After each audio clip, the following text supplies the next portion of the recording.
Welcome to Community Watch, and today we're talking about booster shots. Should you or should you not get a COVID booster? Learn more. Community Watch starts now.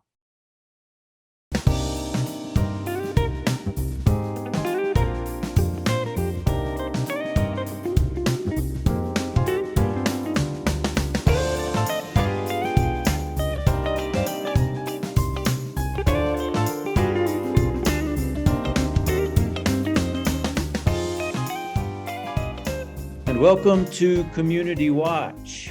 Greg. Good brother. How you doing today, sir? I'm fine, thank you. I hope you are. I am, and this is a very anticipated show that I have been looking forward to. Well, we are going to have to, allow Dr. Voccio into that special club of guests we've had. I don't know, 10 dozen times. And I'm sorry for, the reasons, but it's great to have him as a guest. He's always giving us good information. So welcome back to the show, Dr. Voccio. John. Thank you, Greg. And let me reintroduce you by your long title. You are the Health Director for the Georgia Department of Public Health Northwest District. Health District. Health District. That's right. And it is a 10-county. Is that right? 10 counties? That's right. From Paulding in the south to Dade in the northwest corner of Georgia. There are a lot of things that I'm sure will cover as we go, but I wanted to start out with get right into the fairly recent information about booster shots, because I know last week there were some approvals that I think folks are going to be very interested to hear about. So when will which boosters will be available, and when will they begin, or has that started yet? Well, it's a long, drawn out process to get through these recommendations and then affirmations by the CDC. They first go through a subcommittee, and then the FDA approves it, and then the CDC has to check off on it. It's a multi-step process, and what they've approved now is the boosters for the Moderna and the Johnson and Johnson vaccines. These boosters, these two other vaccines are different. The Moderna is the messenger RNA vaccine, like the Pfizer, and the Johnson and Johnson is a different vaccine. It's a DNA vaccine, viral vector. It has another attenuated virus with it called an adenovirus, which allows better entry into your system to get the immune system revved up. So now we have 3 different types of vaccines for boosters, and hopefully we will start them tomorrow at the health departments. We are still trying to sort this out. We think we're going to get word very soon today. And the reason we are still trying to get through this process is we have to have consent forms that are different. You have to agree to get your shot when you want a shot, and you have to sign paperwork, et cetera. So we're waiting for new consent forms for the Moderna booster and the Johnson and Johnson booster. And these are, of course, primarily for people who are 65 or over, people with medical conditions such as diabetes, heart disease, organ failure of any sort, lung disease, chronic kidney disease, liver disease. And these are to improve your immunity against any contact with somebody with COVID. And the Pfizer booster is already in place, is that right? The Pfizer booster is already in place. Yes, it's been in place for a number of weeks now. And yes, that is a messenger RNA vaccine, and it's been in place for quite a long period of time for people over age 12 who want a vaccine can get the Pfizer, and a booster for those, again, medical comorbidities that need a booster. So yes, that's been in place for a while. Dr. Voccio, I guess for me, one of the questions I hear a lot out in town and just talking to people is, does it matter which booster you get, depending on the shot you took initially? That is a great question. The CDC now recommends that or advises that if you want to mix and match, meaning if you started off with the Moderna, the 2 shots of the Moderna or the 2 shots of the Pfizer, you can get a Johnson and Johnson. Or if you started with the Johnson and Johnson and have had a Johnson and Johnson vaccine 2 months, within 2 months or longer, you can convert and go with a 1 shot of either the Moderna or the Pfizer. There is evidence that that is more boosting if you get a Johnson and Johnson and then subsequently get a Pfizer or Moderna. That is more boosting to your immune system than if you finish up with a Johnson and Johnson. There's quite a few studies, some large studies from Europe and Israel that demonstrates that that's a bigger boost after you get a Johnson and Johnson, get the Moderna or Pfizer. Now, let's say, for instance, I took the Moderna when I first got my shot.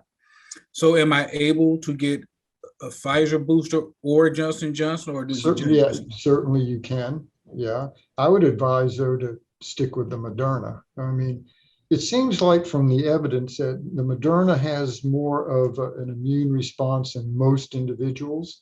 You do get a higher immune response, meaning your immunoglobulins and your neutralizing antibodies seem to be more robust in the studies that have come out with the Moderna. That's not to say it's that much superior than the Pfizer, just by a few percentage points of keeping you out of the hospital or really quite ill from the COVID if you get it. But it seems like the Moderna seems more of an immunologic response. Now, another aspect of this that I have read about is that the Moderna booster is not the full dose that you would Correct. get. It's half the dose. It's half the dose. That's correct. And I know that up to this point, there have been not really a booster. I don't think you even call it a booster, but some individuals that were particularly suffering with immune issues were getting a 3rd shot. That was very confusing for a lot of people. I even had to write a short report in the newspaper when that confusion came out, and we called John Bailey at the newspaper, who was very kind to publish a lot of stuff for us for public health. He's been very good for us and to us. But anyways, yes, people who are immunocompromised, meaning their system does not have a good immunity, their bodies don't have a robust response. HIV individuals, people with cancer, chemotherapy, etc., could get what's called an additional dose, which was quite different, and that was 2 months after the first set was finished. So that was very confusing. People called it booster, but it was really called additional. And yes, that's correct. Those folks could have gotten one a lot sooner. So I think it was 2 months. I may be mistaken, but regardless, yes, that was an additional dose, a different name, but the exact same vaccine. So the half dose that will be given as a booster shot, I'm just curious. So why the diminishment of the amount? Is it Well, half they, sufficient? they determined that the antibody response with a half dose was just as robust as with a full dose. When they looked at these people who had received these additional or booster doses, that the immune response was equivalent to a full dose. So they really didn't need a full vaccine for that. And some people, so there are some experts, Jon and Greg, who think that we don't even need these boosters. And when they measure your immunity months after you received your vaccines, or if you've had an infection, they can't really see a lot of immunoglobulins running around in your system when they check these people's blood levels, which is a natural occurrence. If you get any infection, your immunity, responds quickly, and you get these immunoglobulins against an infection. And sure enough, over time, if you remeasure that because the infection's gone or your vaccine is gone, your immune system, you're not going to detect this, or it's going to be a low level, which is a natural thing. If you get re-exposed to a virus or a bacteria, your immune response should rebound. It doesn't in all cases, but it should in normal circumstances.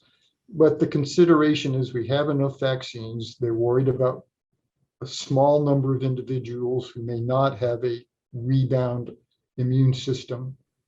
So they're just going to give these boosters to people. So now with that being said, Dr. Voccio, so then really it's just a matter of what's always a choice. But if there's, so then people really should consider whether or not they should get the booster. Should they? I mean, because if it's really that's an excellent question. And I hope people not only get a booster, but bring other people with them to start their vaccines. Only, less than, we're in the mid 40 percentile range in Northwest Georgia of people who've been vaccinated. But Greg, your point is well made. There's a very small number of people, it's under 10% in some studies, specifically one study that's very prominent. But anyways, there's a small number of people who don't have any response to infection and have no immune response, but do respond to vaccines. And there are some people, very small subset of people who don't respond to the initial vaccines. And with the third boost, they do get a response. It just takes more vaccine for those people's immune system to recognize what it should be doing. So those are the people who we don't want to miss, and we don't know who they are. You can get tested for it, but it sure is simple just to get a vaccine instead of spending hundreds of dollars and seeing if your immune response is responding, and just get an easy, simple vaccine. But that's a very good question. But but as I think more about it, if you believe the initial vaccines were safe, getting the booster shot, whether you need it or not, just seems to make sense. Yeah. Yes. I'm going to get a booster. I probably don't need it, but I don't know. I've not been tested to see how good my immune response is, but I'm going to get one. Well, we're coming up on our first break, but the booster shot should be available very soon, and perhaps as early as tomorrow, which yes, we hope so. We're waiting for some more information from at the state level. We were advised to be ready tomorrow, so we're ready. Health departments are ready. All right. Well, we will be right back with more discussion with Dr. Voccio. So stay with us. Don't go away.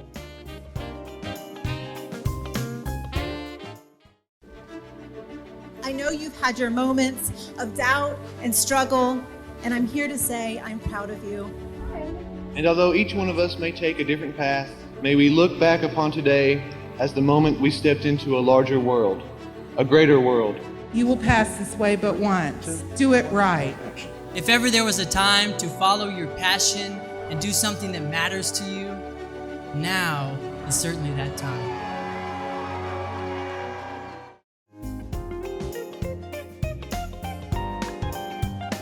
Welcome back to Community Watch. We're in the middle of a conversation with Dr. Gary Voccio, the Health Director for the Georgia Department of Public Health Northwest Health District. We've been talking about booster shots that are going to be available very soon. And Dr. Voccio, I'm assuming there will be a method online to be able to set up an appointment for one of these shots? Yes, you can call the health department or vaccine online, or like we've been doing, walk-ups are always accepted, and just you can, like I said, call or online online scheduling or walk-ins, and we'll be glad to get anyone vaccinated who wants to be vaccinated. Dr. Voccio, now I know you said that core group with comorbidities, and so for instance, people that are under 65 or, like you said, have diabetes, what is there a process they have to go through to verify that, or what's the process for that? No, people can just walk up and ask for a vaccine, and we'll certainly accommodate them. There are plenty of vaccines available. We want everyone who is eligible to be vaccinated, and you just tell someone, I'd like to be vaccinated. They ask for their comorbidity. We'll get a vaccine in the arm. Now, I just know, I'm just thinking about this as you said that. I know they was talking about for children, the vaccines are in a different color vial and of such. So with the Moderna being that it's a half, is it just that the nurses are drawing half, but it's the exact same vaccine, they're just drawing less? So they're going to be drawing less. It's exact same vaccine. Yes, it is. Dr. Voccio, I know things are changing too quickly for you to possibly predict such a thing, but I'm just wondering if you think that this booster is likely to be an annual event for the coronavirus. We do not know that. That's a very good question, and experts, much more expert than I am, are looking into this to see, and we're going to have to look back with very clear-eyed inspection whether or not we're going to need a booster or not. Hard to say. It's possible, but very difficult to say. It appears that right now the current vaccines are, taking care of the Delta variant fairly well. We can see that with the older population who, when this recent spike came upon us, that those previously vaccinated, particularly the older age group, fared much better than the younger age groups who had not been vaccinated. And so these vaccines now are, since January, 7-8 months old. And that was very interesting to see that the older population, granted 65 and older, did, that they, more of them succumbed to the COVID than the younger population, but their percentage was much less than we had seen before, which was very good information as far as the vaccines were concerned. Be that as it may, we're going to have to look back to see if we need these boosters on a yearly basis. Can't say right now. But well, go ahead, Greg. Go ahead. Well, Doug, I'm just wondering, what such, like you said, we just around 40% in this area, Northwest Georgia district area. Is that still, we're talking about the booster, but with just 40%, is that still the biggest threat, or is that really should be the major focus still, is getting that percentage of the population initially vaccinated more than so people that's already vaccinated getting boosters? You are exactly right. You hit the nail on the head twice, 3 times. The Georgia today, in the state, we have reached 50% vaccinated, fully vaccinated today in Georgia, but we are lagging behind in Northwest Georgia. And, that means, like you said, suggested 60% of our population is unvaccinated. And that leaves 60% of our population, that's over 400,000 people in Northwest Georgia, susceptible to this COVID, this Delta variant, or possibly even more virulent variants. But you are exactly right. And that's going to be the problem moving forward, particularly with the holidays coming up. I've already been asked by one of our medical officers in one of the hospitals in Northwest Georgia, what do you predict for the holidays? I think we'll see some, unfortunate increases, but how big, wide, deep they're going to be is anyone's guess. But when 60% of our population is unvaccinated, we will certainly see an increase in cases with the holidays coming up. That's a great point.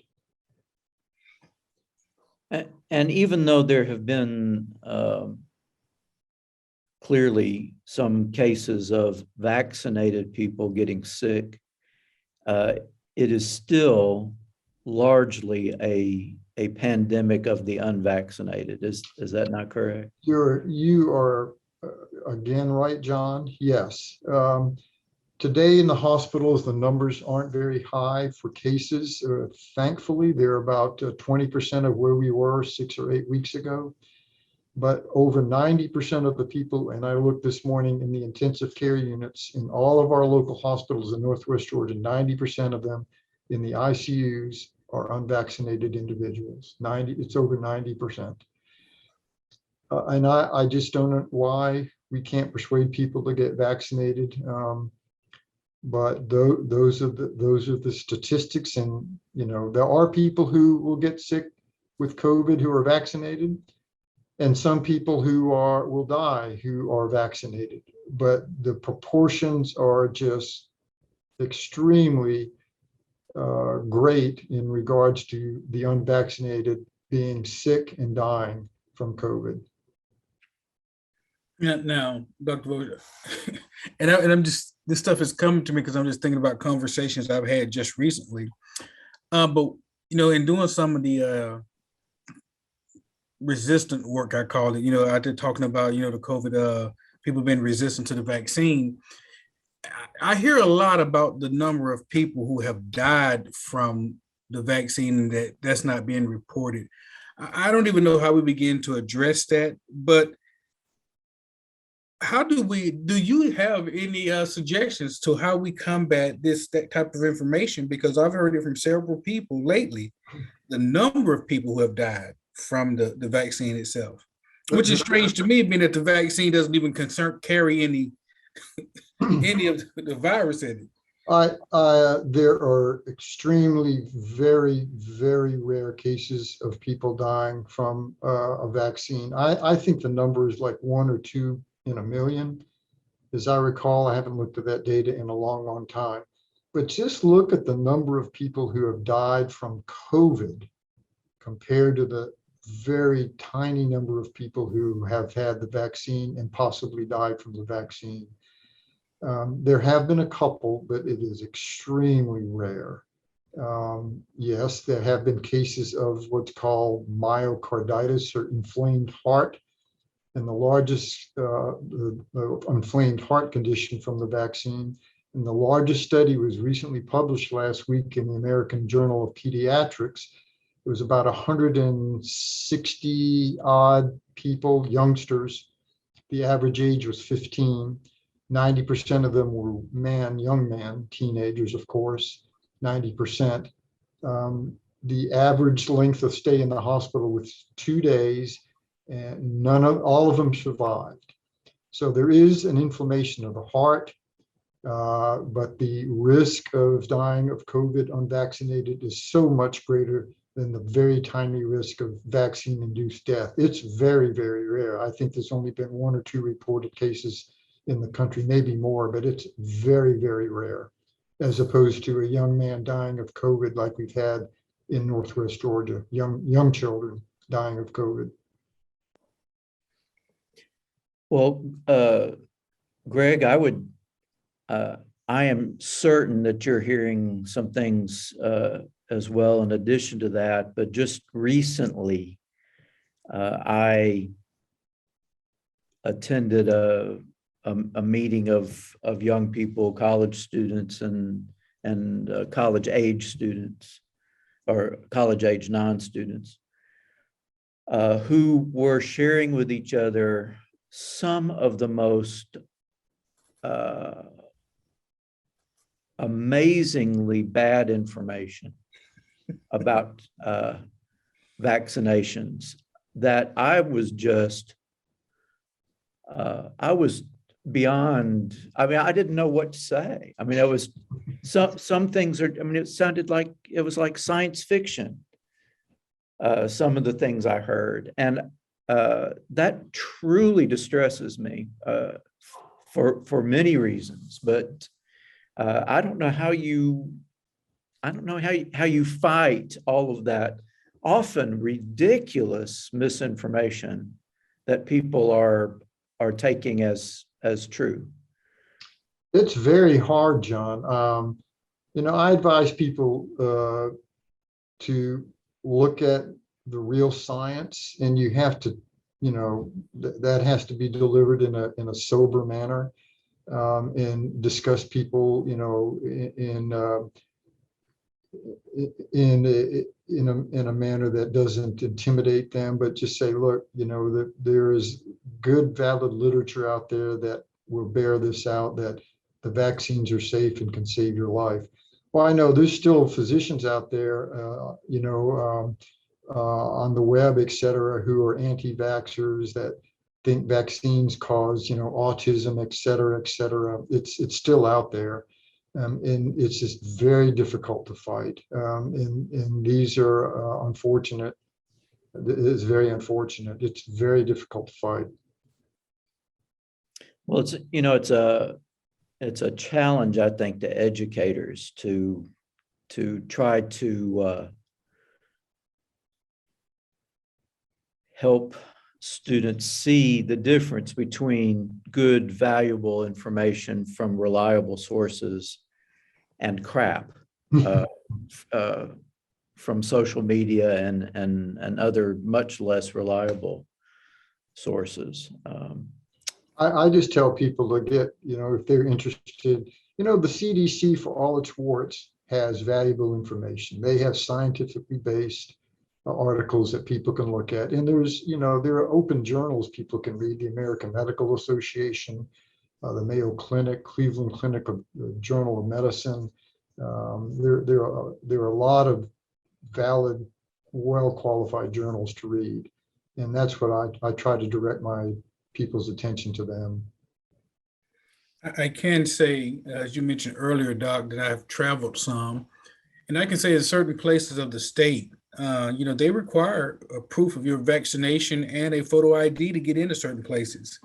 And I find that very encouraging to, in certain cities and states, you have to show your COVID card to get into a restaurant with a photo ID. And I just found that very rewarding because, as you're in this restaurant, because no matter where you go in any restaurant, no one is wearing a mask. Even on an airplane, they allow you to move your mask temporarily to eat. But to know that everyone in a particular restaurant has been verified was very comforting. So I'm hoping at some point Georgia will move to something like that, where if you choose to be unvaccinated, that's fine, but you may be limited in where you actually can go because of that. Well, we are totally out of time here. Dr. Voccio, thank you so much again. Thank you, and the message John, continues to be get vaccinated, get boosted. Yes, thank you. So we'll have you back again soon, and everybody stay safe. Thank you for joining us. Thank you again. I'm glad I could do it. Appreciate it. Bye now. Bye.